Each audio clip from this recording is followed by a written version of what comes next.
Well, neighborhood groups said, this is fantastic. You've empowered us to do all these projects. But if you really wanted to give us power, you give us the power to plan. Because sometimes if we just do a single project, it has unintended consequences. In Fremont, we've made it such a great neighborhood now, we've revitalized it so much that the artists can no longer afford to live there.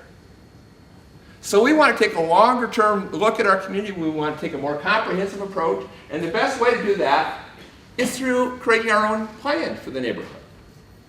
Well, I think part of the reason the mayor appointed me was we both hated neighborhood planning.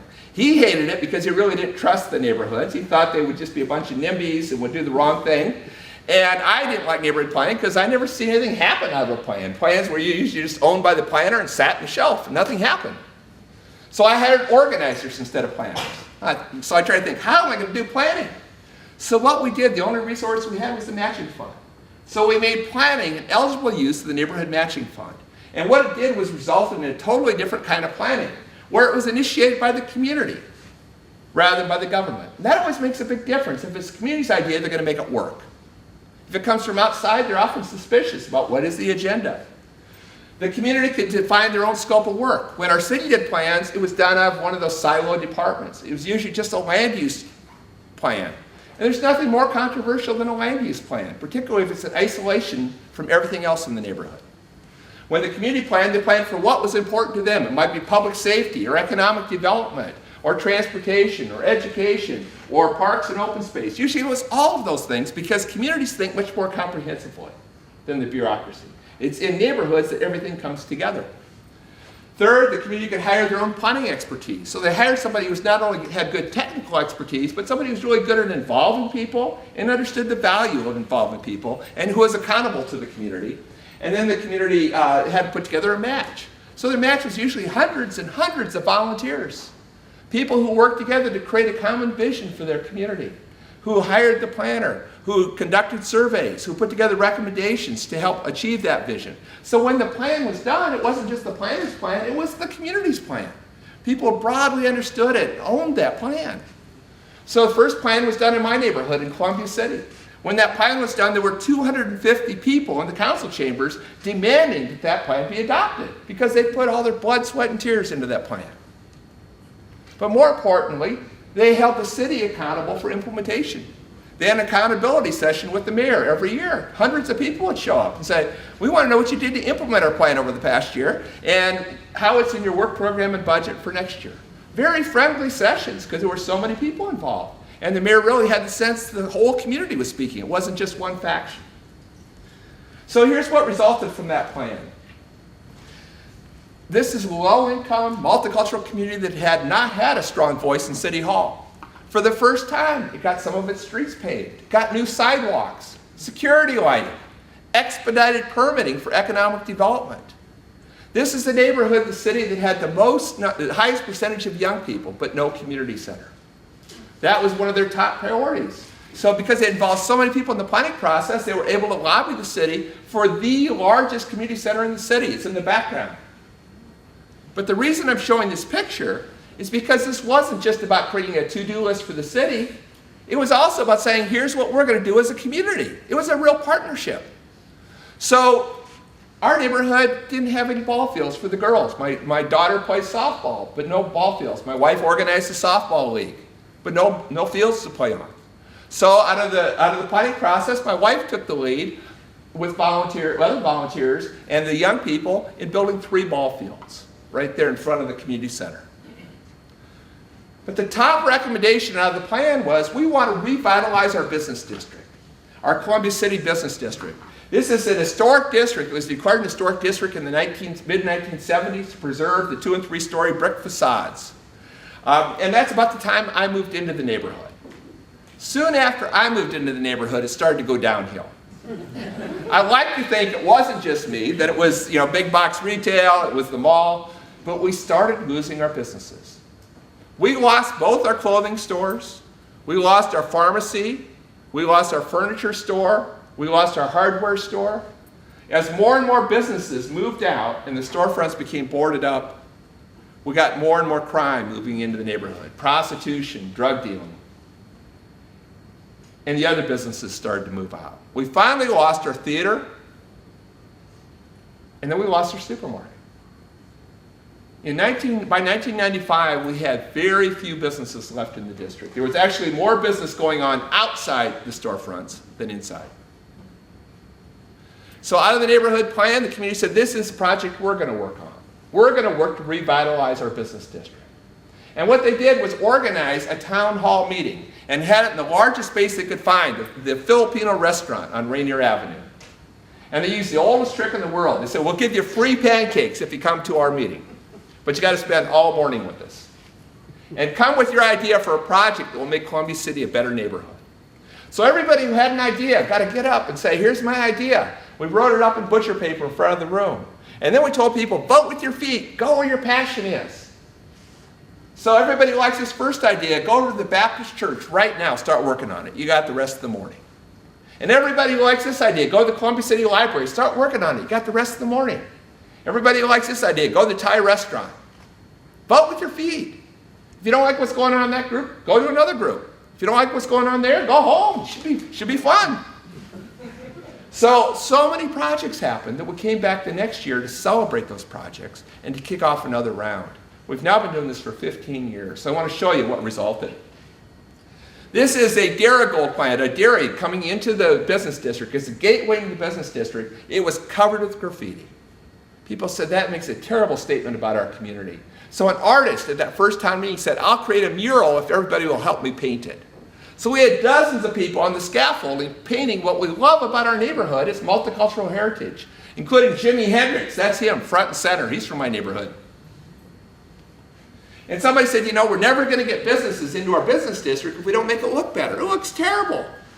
This guy said, I work for the Port of Seattle. I'll get them to donate a shipping container. We paint a mural on the outside, fill it up with all kinds of cleaning equipment, and on the weekends, volunteers would come out and get the hedge trimmer, get the paint, the paintbrushes, get the brooms, the dustpan, all that, and they cleaned up the business district every weekend. There was a Christian Science church that had been closed for years and boarded up, and somebody said, let's see that as an opportunity. Let's renovate that as a multicultural arts center for our young people. And they renovated that building and opened it up, and now performances bring in hundreds of people on the weekends. And when they come, they shop in the local retail area. They go to the local restaurants. Somebody had a great idea and said, you know, we still have a few restaurants left, but they're afraid to open up at night. Let's give people a reason to come out en masse on a Friday night.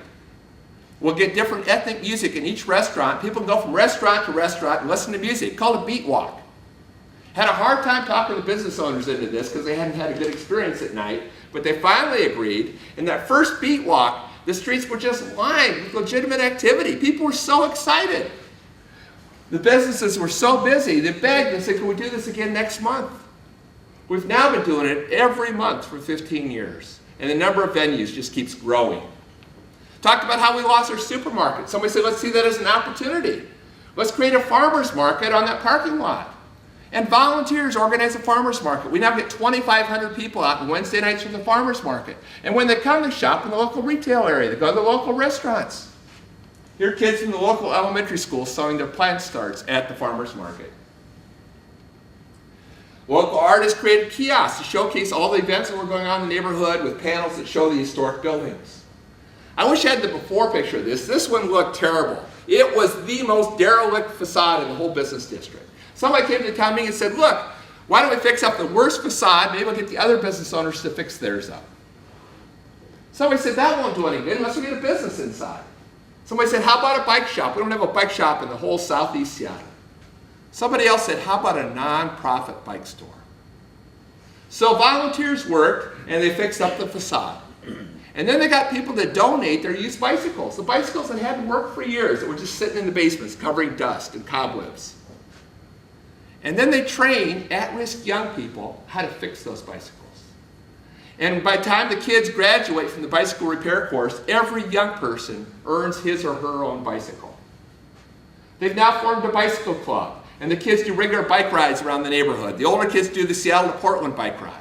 They fixed so many bicycles now that hundreds of kids have earned their own bicycles. They donate bicycles to foster children, to homeless families. They're sending 500 bicycles a year to the people of Africa. This is in a neighborhood that was seen as a place with nothing but needs. Well, despite all this action, and there's so many other projects, there was one block in this historic district that we could not get businesses to come into. We kept trying to market it. Nobody would touch it. Been boarded up for 15 years. Finally, someone came to a town meeting and said, look, if we can't get real businesses, let's pretend. And they said, well, what kind of business would you like? And somebody said, I want an ice cream store. So we painted the boarded up doors and windows to make it look like there was an ice cream store. People say, well, that's cool, but I'd like a bookstore, and I want a toy store, and I want a dance studio, and I want a hat shop. So we painted that entire block to make it look like there were businesses. People got excited. Cars were stopping. People wanted to get out and shop. Within a year, we had to take down every one of these murals because real businesses wanted to get in on the action. So this is what it was like 1 year later with an Italian deli, with a brew pub, with a co-op art gallery that also came out of a town meeting. You go to Columbia City today, there's not one empty storefront. They're building new mixed-use development to keep up with demand. And everything that happened here came out of the neighborhood plan, out of the community's vision, out of the community's ideas, building on the community's resources. There's incredible untapped potential in our communities. So here's what I see as the value of community-driven planning. The implementation happens. The plans don't just sit on the shelf. Resources are multiplied. The government's resources leverage the community's resources. Appropriate development occurs, respecting the unique character of the neighborhood and the culture of the community, rather than one-size-fits-all cookie-cutter approaches. More holistic and innovative solutions result, and a stronger sense of community is built as all the different factions in the community come together to create a common vision. Just in conclusion, people always ask me, how do you measure success? How do you know if you're being successful? And I'm a little bit cynical about performance measures. I'm from Iowa, so I love this quote from an Iowa farm. You don't make the hog fatter by weighing it. And at the other end of the spectrum, I have a quote from Albert Einstein. Not everything that can be counted counts, and not everything that counts can be counted. So I was so excited when I was in Port Phillip several years ago, and they finally figured out the most important thing to measure. They said the only thing that really matters, the only thing that really counts, is whether people are happy or not. So they've trained volunteers how to be smile police.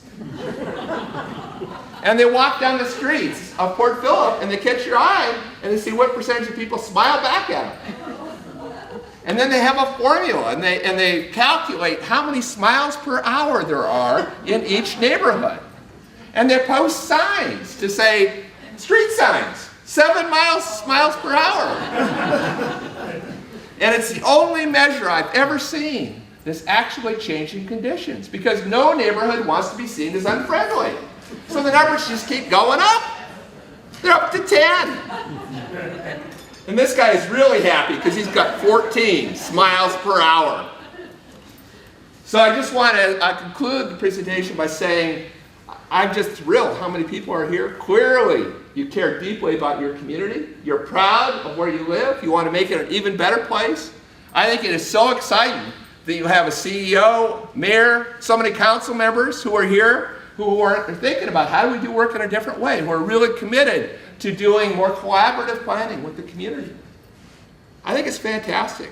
So I hope to see many, many, many more smiles next time I come, okay? So thanks so much. Thanks for all you do to make this a great community.